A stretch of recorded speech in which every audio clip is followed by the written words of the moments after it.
I've been watching all these videos from what I would describe as turn and burn Italian-American restaurants. Places that do crowd-pleasing dishes that you can fire in like 6 minutes and sell at a reasonable price because you're doing huge volume. Get them in, make them happy, get them out. I really wanted to eat something like that, so I did. It's a classic chicken marsala. You could have it with pasta, obviously, but I think the sauce goes really well with potatoes, so let's make a vaguely Italian-flavored mash. I've got 3 Yukon Gold potatoes, should be more than enough for 2 portions. And the way that I like to make mash these days is to roughly dice them into like centimeter cubes.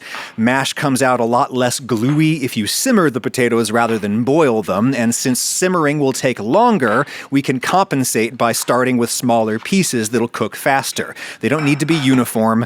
Put in a minimal amount of water to concentrate the potato flavor, and then get this up to a simmer, not a boil. While we're waiting, I can prep my veg. This is like 5 cloves of garlic, which would be a lot for the sauce. It'd make the sauce too chunky, but half of this is going to be for my potatoes. Here's half a shallot that I have left over, and even that might be too much. Again, if there's too many chunks in the sauce, it'll just look kind of gross, not smooth enough. Just a handful of mushrooms, very traditional for Marsala. Their earthiness balances the sweetness of the wine. And lastly, I'll chop up a handful of fresh parsley, the official mid-market restaurant herb. I reckon because it's mild and it stays green for a long time. I'll move all that to a holding plate. Oh, sorry, I've got the game on in the background. Don't sue me, NFL. At least I'm not posting accounts of the game, which is an insane thing for you to claim copyright over, but that is neither here nor there. All right. Potatoes have been simmering for not quite half an hour. They're very fork tender.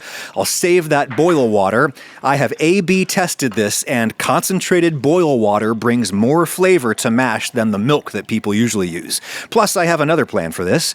Back on the heat for a sec, get a big knob of butter melting in there, throw in half my garlic, and then let it cook a little. Then I'll give these a preliminary mashing, a little of the water to loosen up the texture. You could just add flavors and eat this as is. The skins on this potato variety are fine to eat, but I have spoiled myself, and now I'm hooked on the super smooth mash that you get by passing these through a sieve. Use a wooden spoon to grind them around in circles until mash squeezes out of the other side. Very velvety. To keep this on theme, I'll grate in a bunch of pecorino cheese, and because I'm feeling fancy, an egg yolk. It'll cook in that heat. It really enriches the flavor and gives a nice golden color. Have a taste. Needs salt, and that'll be it. I'll microwave those for a minute right before I want to eat. Time for the chicken breast, and if you weren't doing these potatoes, this meal would be ready in 15 minutes, which is about how long it took me to set up my mattress from Helix, sponsor of this video. What? You don't eat saucy chicken in your bed? It's fall. I need to stay super cozy, so I spend lots of time in this bed.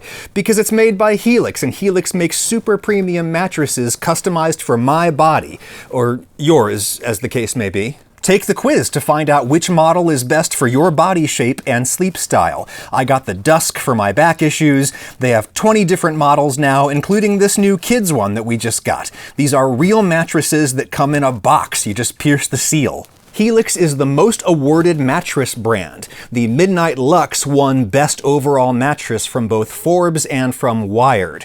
You get a 100-night sleep trial to make sure it's good. Shipping is free in the US. Get cozy with their fall savings event. Save 20% off site-wide right now through October 30th. Use my QR code or the link in the description for 20% off. Thank you, Helix. Anyway, the chicken breast. As you can see, it still has a little part of the tenderloin muscle attached to it. I want to take that off because it would likely fall off of these super thin pieces that we're going to cut.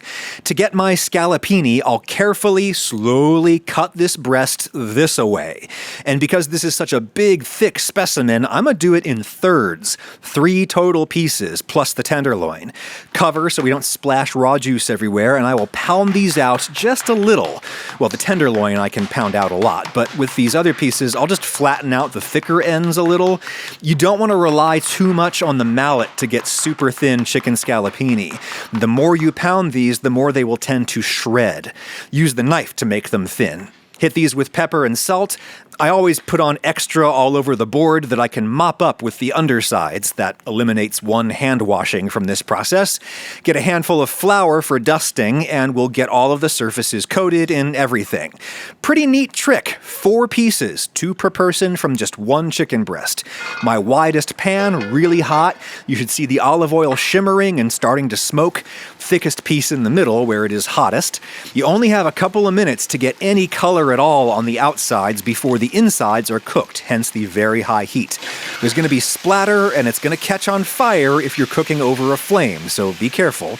These should easily release when they're a little golden on the first side, and when the second side looks cooked, they're probably cooked through inside, or they will be cooked enough after they rest and then get finished off in the sauce later. That took 4 minutes. First thing that goes in now is the mushrooms. I want to get a little color on them. When they've noticeably shrunk, that's enough of a head start. Might need a little more oil if the pan seems dry. Don't let the bottom of the pan burn. When in doubt, turn down the heat. Next thing is the shallots. They need a minute head start, and when they're looking a little soft, I will throw in the rest of my garlic and just cook that for 30 seconds. Out of an abundance of caution, I'll kill my open flame before I add in the Marsala, which is a fortified wine, meaning that it's wine with a little extra alcohol added, originally to make it keep longer, and then is aged in oak barrels, which is why it's brown.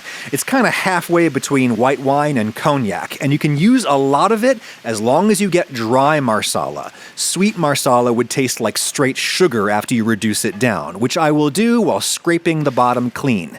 Heat is back on. There doesn't seem to be enough alcohol in here for it to ignite, but always be careful if cooking on a flame.